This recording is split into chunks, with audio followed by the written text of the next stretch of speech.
răpirile de copii. Nu știu, doamna Fărea, nu e nicio problemă, că nu se întâmplă nimic. Care nu știu ce în România. Sunt tot felul de probleme, se întâmplă ceva. Acum, domnul Baraba Popa, ce ar mai fi de zis de acolo, de la Bucurobor?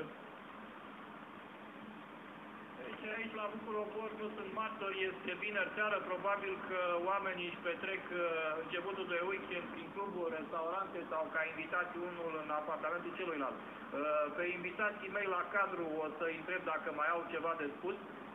Să încep cu domnul Mihai Căldăraru de la Protecția Copilului. Deci, încă o dată fac un apel din toată inima.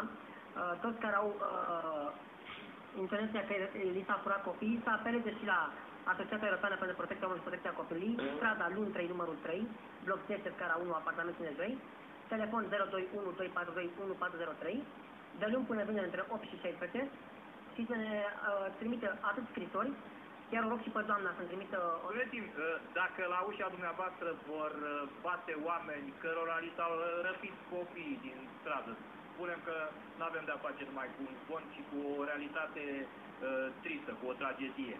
Îi veți ajuta să-și recupereze, veți da concursul, veți plăti detectiv, veți face pe naiba în patru. Deci împreună cu Focus vom face... Ce înseamnă Focus? Ce acest Focus mai concret și ce obiect de ocupație are?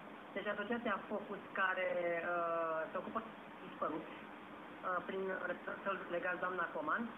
Prin ce se ocupă? Deci se ocupă de găsirea copiilor dispăruți, prin străinătate, furați, multe și multe. Nu spuneți prin activități specifice, cum spun de cele mai multe ori politicii. Descrieți-mi la modul concret care sunt metodele dumnealor de lucru. Deci se face aceste...